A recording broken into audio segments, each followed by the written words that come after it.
Hey kids, it's Mr. Fly here, hope you're well.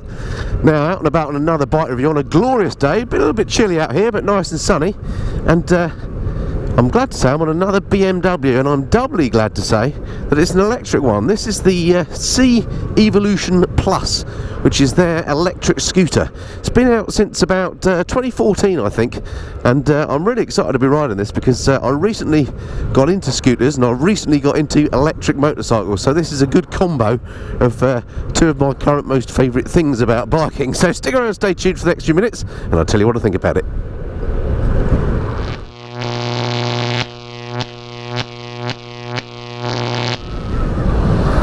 So, as I mentioned, I have ridden other electric bike. I rode the Zero DSR a few weeks ago. You may have seen my review of that, and I was thoroughly blown away by its acceleration. Absolutely amazing bike. And this bike, although it's shaped like a scooter, it ain't much different in the way it feels. It's very, very quick indeed when you wind the throttle on. It's really great fun. And something that this bike though has that the Zero didn't have is just its futuristic high-tech look. I mean, look at the way this massive wide screen is with these mirrors that look really high quality, and this incredible LCD screen. Yeah, this bike really does ooze quality about its build, and that's just having been on it for a couple of moments. It's properly futuristic. It feels like you're riding something from the future. If Captain Kirk rode a motorcycle, it would be one of these. BMW really have done a nice job of the fit and finish on this. It's like no other bike I've ever ridden in terms of the way it looks from the riding position. So let's just get through some of the normal practical stuff that I usually cover off on these reviews, just so you know we've covered the sorts of stuff that's important when you want to buy a bike. So comfort, well, it's a scooter, and let's face it, scooters are comfortable, aren't they? It's an upright riding position. My feet are sort of forward, obviously, of my hips, 90-degree bend in the old legs, and my arms feel quite low down. It really is a sort of an armchair riding position, but it feels very natural, very comfortable. Oops. Amazing brakes on this, as I've just demonstrated.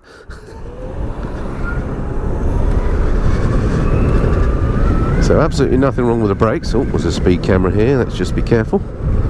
In terms of things like the mirrors, they work beautifully well. Great view behind, they're massive. They're some of the biggest mirrors I've seen on a bike. And again, just the design of them is beautiful. They've got the indicators integrated into them, but they look like works of art. They really are nice mirrors. I think they're some of the best looking that I've seen on a bike.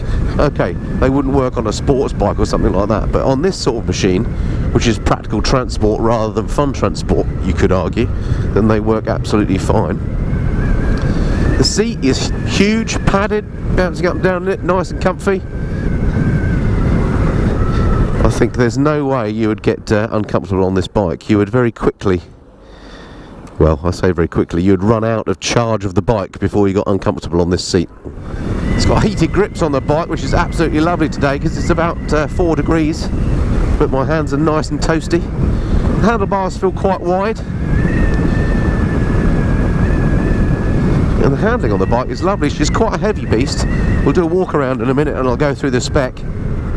I think she's of the order of something like 267 kilograms, but because most of that weight is in the batteries, which are way low down in the chassis, in fact form part of the chassis of the bike, it means the handling actually is quite lovely on it. You definitely don't feel that weight when you're moving. The instrument display, if that's what you call these things, nice and clear. Speed in the middle, of course. Got a percentage charge left on the side here. It's showing I've got 97% at the moment left, and I've got 65-mile range to go. And 65-mile range is absolutely fine if you're in town, but I completely get that that's probably not enough if you're the sort of motorcyclist that wants to go touring and so on. You're going to need more than that. Let's just experience that acceleration here. It's a bit of a straight road just here. And here we are, cruising along at 30. Wow, when you wind her up, she just flies. Now I've got this in road mode at the moment. It comes with 3 modes, or 4 modes rather I should say. I can't remember what they all are off the top of my head, but basically a dynamic one that goes like stink, all the way down to a eco mode. Oh, that's right, there's an eco mode that gives you maximum range. Dynamic obviously gives you less range but more speed. There's road that I'm in now, which is a compromise between the two, and then there's sail mode, which is an unusual sounding mode, but basically it takes off engine braking, regenerative braking, or recuperation as BMW call it. That means that when you throttle off, the bike just sails on as if you're in neutral on a internal combustion engine powered bike. If I power off in this mode, road mode, I do get some engine braking, and in fact that's where the recuperative or the regeneration of the power comes in. If I do that now, you see on the display it shows that I'm using power up, the blue on the right. If I throttle off, you can see that the blue on the left is the bike recharging because it's energy going back in through the sort of fake engine braking, if you like. So very high tech, very clever the way that all works.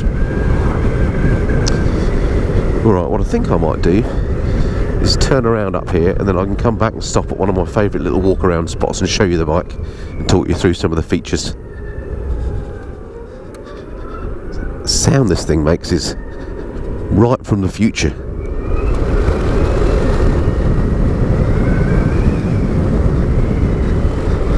Now when I rode the Zero DSR, a lot of people said, yeah, all that's all well and good, but I'd miss the sound of the engine. Well, let me tell you, when you experience the torque and the massive acceleration that's available on these electric bikes, you soon forget about the engine noise or the lack of it, because they're just such great fun. Now, can I get in here and do my usual walk around? Yeah, why not? The brakes on this are just incredibly good. Right, let's stop it just here. Okay, so just press the stop button, and that's it, and turn her off. And there we go, she goes to sleep. And on this bike, when you put the side stand down, it also activates a parking brake. So if you're on a hill at all, it's not going to roll away from you, so very clever, I think. Okay, so let's show you what she looks like. I mean, it does look like a scooter, but they've done a real top job, I think, at the styling of this. It does look like something out of the future. The colour scheme, just the way the thing hangs together, it's a really nice design, I think. Alright, let's get my phone out and we'll do the walk around in the usual way. Okay, here we go. Hopefully you can see that okay. So yeah, I think the paint scheme they've done on this looks really great as well. That green on there is almost kind of day glow, really does show up, and it's got this pretty fancy single sided swing arm arrangement at the back as well, which I rather like. Anyway, so to the specs then, let's talk you through that. Let's just open my visor so I can see a bit better. There we go, that's better. Okay, so the motor then, electric drive of course, and it's air cooled, driven by lithium ion batteries in this one, and as I say, the batteries in here all form part of the frame, which are underneath the bottom here. This is basically a big aluminium box containing the batteries that keeps everything nice and safe, and that also forms the structure of the bike. Let me move back slightly so I can get the thing in. There we go. Top speed on the machine is limited to 75 miles an hour, and it'll do 0 to 50 km/h in 2.8 seconds. And I have to say, from just riding it just now, it feels quick. It does feel quick, and that's just in road mode that I've got it at the moment. I'll try the other modes in a minute. The power output figures 35 kilowatts, or in the old terms that's 47 horsepower at 4,650 RPM. Torque 72 newton meters or 53 foot-pounds. BMW say that effectively it's 600 newton meters at the rear wheel in practice. So I mean, that is the beauty of these things. They just feel quick. As soon as you wind the throttle on, they're off. Brakes. Let's have a look at the front. We've got it's got ABS on here because it's Euro 4 compliant. It's got twin discs at the front, 270mm, and it's got a single disc at the back, another 270mm disc there, and as I say, they work absolutely incredibly well. Suspension wise, on the rear, they call this a rear single-sided swing arm with spring, what they call it, spring-based manually adjustable in 7 stages. There we go, that's what that looks like. But I think what it means is basically you can adjust the preload at the bottom on the rear, and then on the front, let's have a look at that. Here we go, we've got upside down forks on the front, and those are 40mm as well. I don't think there's any adjustability on the suspension on the front. Seat height on this 785mm, which sounds tall, but it doesn't feel tall. You can get your feet down. You can get 765mm seat height if that is too tall for you, so you've got a bit of latitude there. Weight 275 kilograms in fact, but very low centre of gravity, so it doesn't feel heavy when you're riding the machine. Electronics, it's got LED daytime running lights. It's got 4 riding modes, as I mentioned. We'll talk about those later. It's got reverse assist, we'll talk about that later. It's got something called torque control assist, which basically is a fancy traction control. And also, of course, it has all the recuperation features, so when you brake, when you slow down, the battery gets charged. There's a top case available for it, and there's there's storage space available under the seat here for 1 helmet. Not quite sure how you open that actually, forgot to ask that, but underneath the rear there is enough for a full face helmet to go in there. It is a little bit compromised on storage space over other scooters because the batteries do take up a little bit of the space under the actual rider's seat. Let's have a look at the switch gear on here.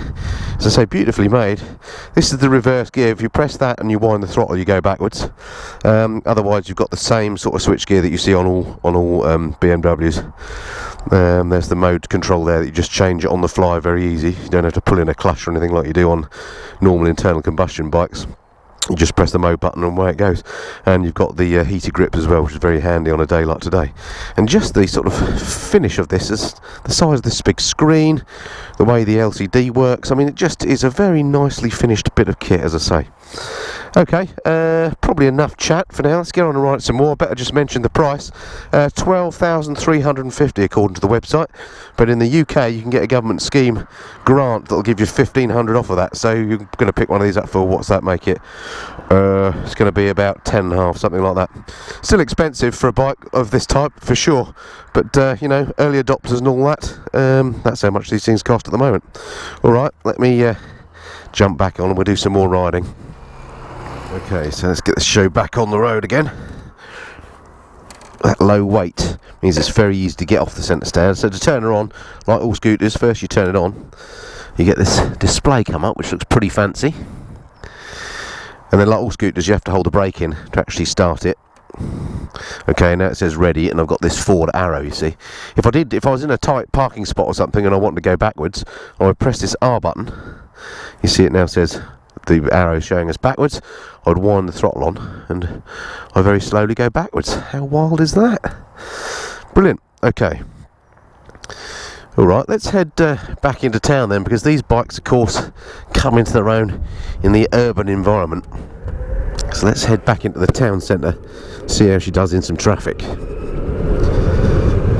Right, let's just pop her into dynamic mode. There we go. So let's actually, I'm in sail mode. Let's try that. Sail mode. So here we go. Look, 40 miles an hour.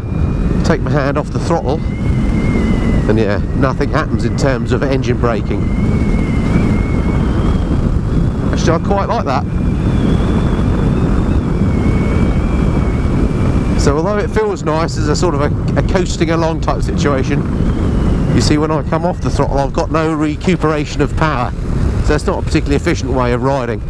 Well, I could be in one of the other modes. If I pop it now into, let's go to dynamic, here we go. When I again come off the throttle in dynamic, you can see I've got some engine braking, and it does recuperate the power, or regenerate. Come on. And in dynamic mode, wow, all the power's available and she absolutely flies. Until you've ridden an electric bike, it's hard to describe what that wave of torque feels like from the get-go when you're so used to riding an internal combustion engine powered bike, and then you jump on one of these and these things just absolutely go from, you know, from 0 to top speed in no time at all. They're just really great fun. Now in terms of charge time on the C Evolution, BMW say you can charge this up basically from flat to full charge in 4.5 hours. So a lot better than 9 hours that the DSR Zero was had to have. so 4.5 hours. It's still quite a long time though, isn't it? But the way these lithium batteries work is you can get quite a, it's not a linear charge, so you can get quite a lot of charge in less than that. So you can get something like 80% of charge in sort of half the time in a couple of hours. So you know, you take your choice on that. But of course, if you only go for 80% charge, you don't get full range. And the range on these from a full charge is something like 75 miles. And again, depends on how you ride it. If you're in dynamic mode as I am now, you won't get that full range out of it. So you've got to take your choice. They really are a shorter range motorcycle, really. At the moment, look, it's saying I've got a range, I've got 92% of charge left. I've got a range of 63 miles. But as I'm in dynamic mode, that may not be true. That the range it gives you is worked out by a separate algorithm.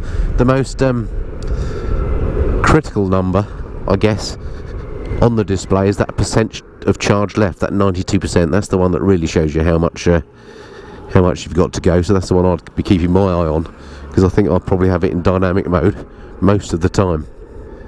In terms of charging her up, there's a socket under here. I don't want to open that up while I'm moving, but there's a socket under here just like your kettle has, and then you just plug a charge lead in and charge her up from there.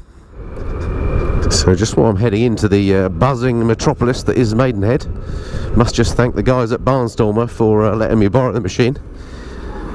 Might have to tap them up and take it out for a longer period and actually try and see if I can do a kind of living with review of one of these electric bikes, because that would be the real test, wouldn't it? Would be to actually try and live with one of these for a few weeks and see how you got on with the range and the charging. It's all very well taking it out on a little ride like this and getting blown away by the acceleration, but could you actually live with those charge times? Don't know until I try it. Anyway, thanks to Chairs and Aldo at Barnstormer for letting me have a go on the bike. If you'd like a go on one of these things, then give them a call. Always very, very helpful. Great showroom if you've not been to the Maidenhead branch before. All the bikes there, all the demos available. Give them a ring. I'm sure they can sort you out with a ride. Mention I sent you as well. That's bound to put you in good stead.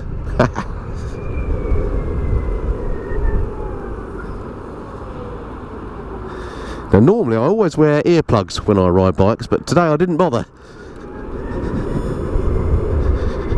And although this bike of course is super quiet, you're just getting this buzz like a high-tech milk float. It does make you realise how much wind noise you get on a motorcycle, because here I am, look, doing 40-ish miles an hour, and there's quite a lot of noise around my helmet just from the wind noise. So I think even if I did have an electric bike, I'd still be wearing the earplugs just to protect the hearing.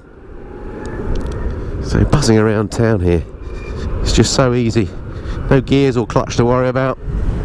You can just be aware of where everybody else is and nip on through. For me, this dynamic range just has the this dynamic mode rather just has the balance right between engine braking and everything else. When you wind off the throttle, there's just enough engine braking that you do slow down. You're not going to sail on into the car in front, but it's not so abrupt that you feel like you're coming off the front of the bike like that. I think pretty good road presence on this bike. It's a big old bike. Other cars can see you coming. You've got good situational awareness with these massive mirrors. I really can't think of a better way of doing urban transport than an electric motorcycle. If you live in town and you've got access to charging, then why wouldn't you go this way? I would imagine the servicing costs are very low because there's very few moving parts. No chain to look after, no oil changes to do. There's an awful lot of practicality to electric motorcycling. It's just the range and charge time you've got to be comfortable with. And they're getting very, very close on that, as I say. One thing I do like about scooters, and the C Evolution is no different, is you've got these big footboards and you've therefore got a range of options of where to put your legs. You can move them around, you can have them feet forward if you like and feel sort of cruisery, or you can sort of tuck them in underneath underneath your hips and feel like you're riding a normal motorcycle. It's just nice to be able to move around. She really is quite a big bike, so I think if you're a taller person, you'd have no problem with comfort on this. It's just a very civilised way to travel, I have to say. When the day comes that you can get 500 miles out of a charge on one of these, and it will come, then we're all going to be doing tours on these, because they're so comfy, they're so easy to ride, and if you get a 500 mile range, then so practical. For now though, with the sort of 70 mile range that this one has, or 75 mile range I should say, then really you're limited to urban type riding. If I mention the suspension, it feels, I suppose if anything, it's a little bit on the hard side. It's very comfortable, but it's not all wallowy and bouncy. You can feel what the bike's doing, so if you did want to push it around the corners, I think you'd be fine. Feels like it's got quite a long wheelbase on this, but that doesn't seem to affect its nimbleness in the handling. You can just chuck it around. It feels great. Okay, so I'm slightly lost, so I'm going to actually turn around here, and this is where this reverse gear rather comes in so handy. So let's give it a try. Hit reverse. In fact, you have to hold your finger on the button. Round we go. How cool is that?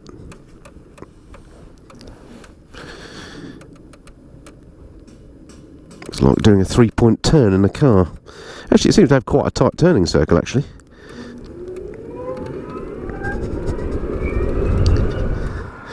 So quite a few of the comments I had last time I did a review of the electric DSR bike, the Zero, where it's all very well, but I would miss that, the smell, the rumble, the vibration, the sound of internal combustion engines, and I completely get all that. I'm a petrol head too. I love internal combustion engines and I love bikes and the noises they make and so on, but do not discount electric vehicles until you've had a go on one, because yeah, you don't have the vibrations, which by the way is a good thing, and no, you don't have the sound, but my goodness me, you do have the torque and the ease of use. And for the right mission, then electric bikes are definitely here to stay. I'm convinced of it. This is the way of the future, no doubt. They've got a little way to go, I think, with the charge time and the range, but they're getting very, very close indeed these days. Don't discount them. I think we've got a really exciting future with electric bikes. Okay, so there we have it. That's the BMW C Evolution Plus in this case. Oh, by the way, the Plus I think just has a slightly more range on the batteries, so you definitely want to get that one if you're going to get one of these bikes. The normal C Evolution, which is I think about 800 quid less, doesn't have quite the range, so I'd definitely pay more and go for the range. But there we are, that's it for my review of the C Evolution. Really enjoyed it. I thought I probably would. I've become a scooter convert and I'm definitely an electric motorcycles convert, so this is always going to be a winner for me.